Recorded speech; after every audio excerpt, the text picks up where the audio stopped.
We begin this evening on the 10th day of an armed occupation of the wildlife refuge in Burns, Oregon, and not a resolution in sight. But today, the men calling themselves Citizens for Constitutional Freedom left the compound for the most active mission since taking over the federal building. RT's Simone Del Rosario is in Burns, Oregon, live with the latest. Simone, what is the latest in Burns?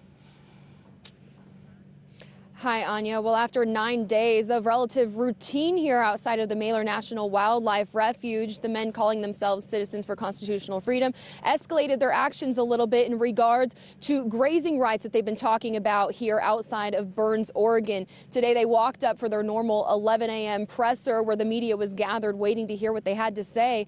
But instead of just a normal presser, they talked about how they were going to take some action, go down the road and actually cut down a federal fence that had been put up blocking a rancher from the wildlife refuge. A rancher, the Puckett family is what Ammon Bundy told me they are, and they said that they used to be able to graze on that land.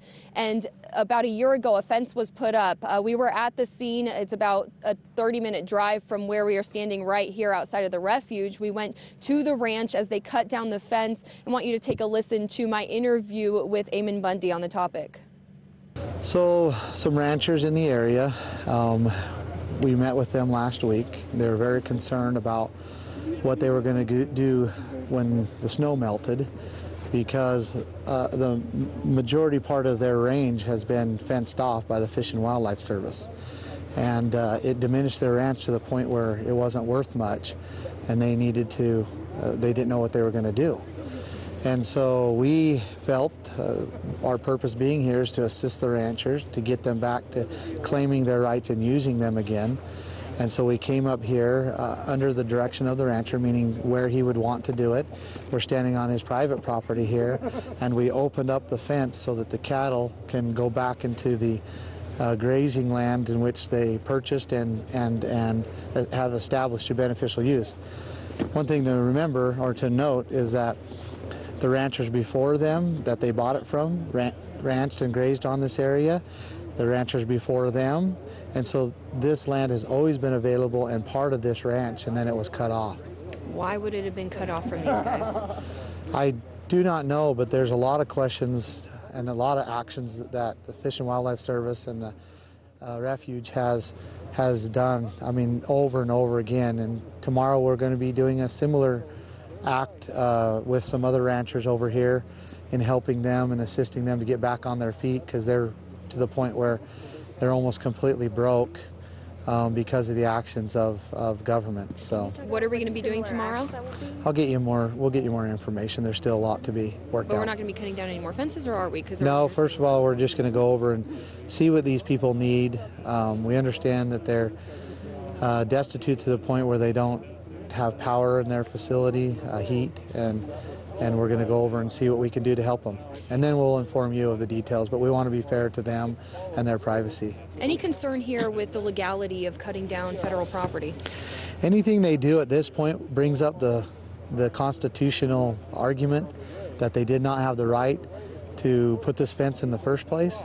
And so if they want to take legal actions against us, it'll just draw the question and draw a conclusion that they do not have constitutional authority to be doing what they're doing. So you heard him talking there. He's talking about taking some more action tomorrow, working with the local ranchers, though I will tell you we have not seen local people here at this establishment. And when I asked him about the legality of everything that they're doing, it seemed that he didn't want to address that, saying that they had infringed upon the rights here of the ranchers. One of the other things that may have some questionable legality to it is something that Ammon shared with us at the presser today, saying that down at the wildlife refuge, they are going through federal papers right now trying to find any sort of information to exonerate the Hammonds here, and they say that they're going to be staying put as long as the Hammonds are still in prison. So of course they have that aspect of their fight here, along with trying to help the ranchers in here. But when we're talking about who are the original stewards of the land, the ranchers may have been using that land at the wildlife refuge, but of course the Burns Paiute tribe has been here much longer than the ranchers were here, much longer than the public domain. I spoke to the tribal chairwoman Charlotte Rodrigue earlier. This is what she told me about what's been going on here at the wildlife refuge. you know, when you say, oh, we're going to give it back to the ranchers who are the rightful owners of this, you know, did the ranchers just drop out of the sky into virgin territory that never had been touched by anybody? Nobody had walked across it, anything, and it just became theirs? No, it didn't happen. Anya, so it's day 10 here. We have not seen any kind of law enforcement come in and restrict what these men are doing. As you heard again from my interview with Ammon Bundy, apparently they're going to be visiting some more ranches tomorrow to see if there's any more action they can take, but they cut down that fence. They plan to later build a gate so that the Puckett Ranch can use that property. But the legality of all of this is still up in the air, and what law enforcement's going to do about it is very much up in the air more than a week after they initially took over this wildlife refuge. Anya?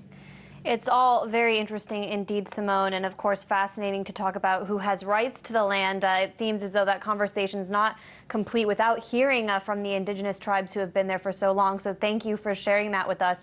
RT correspondent Simone Del Rosario reporting from Oregon.